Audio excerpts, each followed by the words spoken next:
my trips in this time. Bye! I would like to ask everyone to return to and make sure your seatbelt is securely fastened about you, and please also make sure your seatbelt is 16 heures dans les airs, à suivre la courbure de la Terre, des déserts dorés de Dubaï jusqu'au cœur d'acier de New York. Quelque part, au-dessus des océans et des continents, l'aventure a commencé, les yeux grands ouverts, l'esprit en ébullition. Ce n'était pas qu'un vol, c'était un départ vers l'inconnu.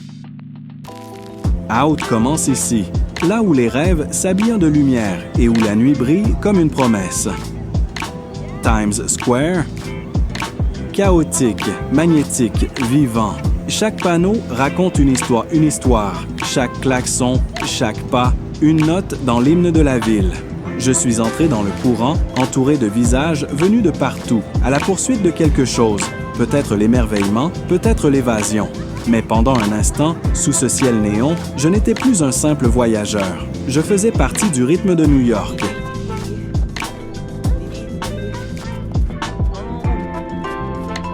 Au cœur de la jungle urbaine, j'ai trouvé une poche de magie. Central Park, enveloppé dans le silence de l'hiver. Les flocons flottaient comme de petits voyageurs, se posant sur les branches, les manteaux, les sourires. J'ai joué comme un enfant, sans hâte, sans règles, juste la joie des mains gelées et des rires sincères. La nature avait repris ses droits, ici, au milieu du chaos de la ville. Et pendant cet instant, je n'étais plus à New York. J'étais dans un rêve de boule à neige, vivant dans chaque flocon.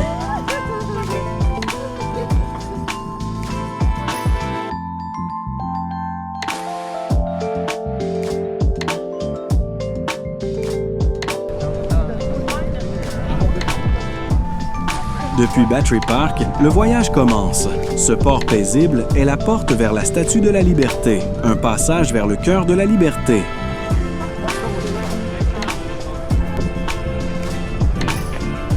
Nous avons arpenté les rues infatigables de New York, où chaque coin sent la possibilité et les oignons grillés. La ville défilait autour de nous comme une rivière vivante, rapide, bruyante, sans compromis. On s'est arrêté à un stand de rue, attiré par la fumée et le grésillement, et on a croqué dans quelque chose de simple, un burger de rue. Mais à cet instant, il avait le goût de l'aventure. Parmi les inconnus, les lumières et les histoires, on s'est perdu dans le chaos, avec la curiosité comme boussole.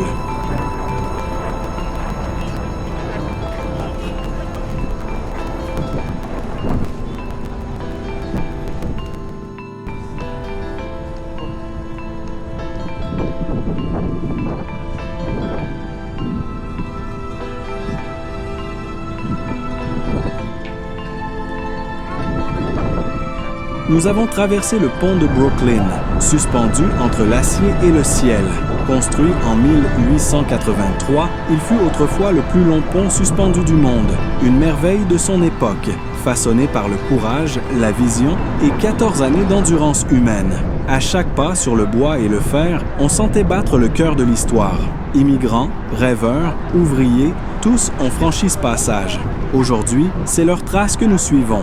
Pas seulement un pont, mais un monument vivant, un pas à la fois entre passé et présent.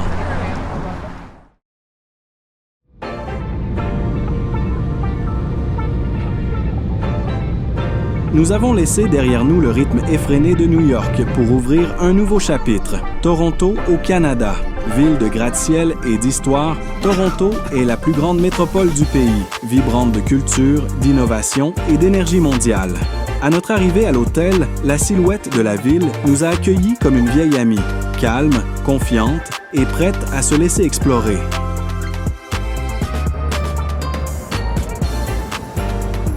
Nous sommes entrés dans le tonnerre des chutes du Niagara, là où l'eau rencontre la gravité dans une collision saisissante de puissance et de beauté.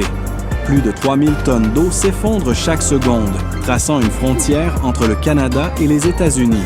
Formées il y a plus de 12 000 ans par la fonte des glaciers, ces chutes sont bien plus qu'un spectacle. Ce sont des forces naturelles, éternelles et indomptées. Debout au bord du vide, le visage couvert de brume, nous n'avons pas seulement vu les chutes, nous les avons ressenties.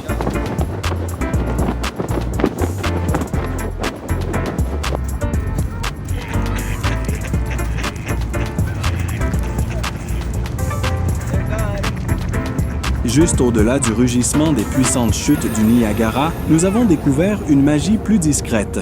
Au cœur du parc, la nature jouait avec nous. Les canards défilaient comme des petits habitants du coin. Les écureuils bondissaient entre les arbres avec une énergie folle, et l'air sentait les feuilles et la terre fraîche. On courait après les ombres, on riait sous les grands érables, et, le temps d'un instant, on faisait partie de l'écosystème. Ce n'était pas juste une visite, c'était vivre dans l'histoire de la nature.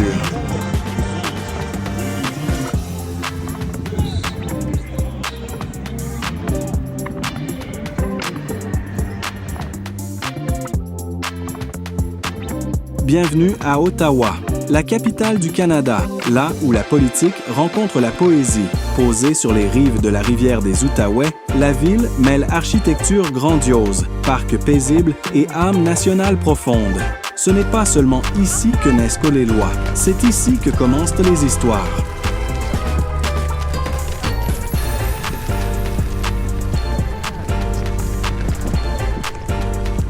Située fièrement sur la rive sud de la rivière des Outaouais, la colline du Parlement est bien plus que le centre politique du Canada. C'est un symbole de démocratie, d'identité et de résilience. En son cœur se dresse le célèbre édifice du centre, surmonté de la Tour de la Paix, haute de 92 mètres. Ce chef-d'œuvre néo-gothique abrite le Sénat, la Chambre des communes et des siècles de décisions qui ont façonné la nation.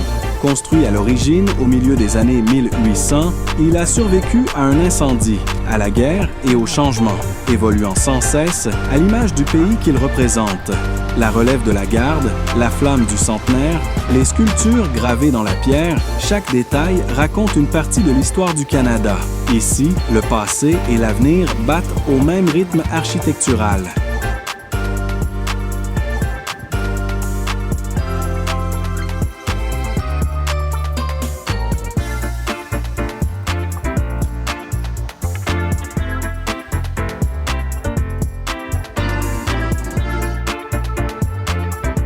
Tel un château veillant sur la capitale, le Fermont Château-Laurier se dresse avec élégance et charme d'un autre temps.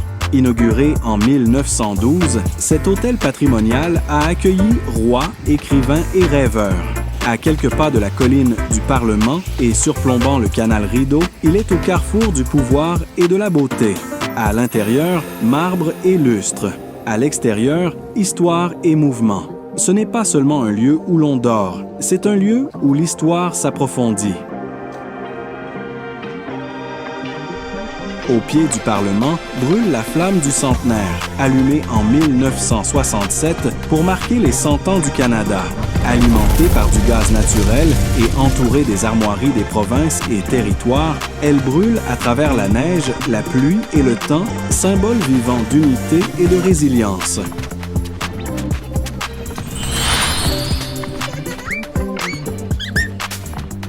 Alors que le soleil éclairait les tours de la colline du Parlement, la scène devenait magique, non seulement par l'architecture, mais par l'esprit. Ici, sur le même sol où l'histoire s'écrit, ma fille est devenue Elsa. Bras ouverts, imagination en pleine liberté, elle a dansé dans son propre royaume enchanté. L'espace d'un instant, Ottawa était Arundel et le Parlement, son palais de glace. Dans ce moment suspendu, l'histoire a rencontré le rêve.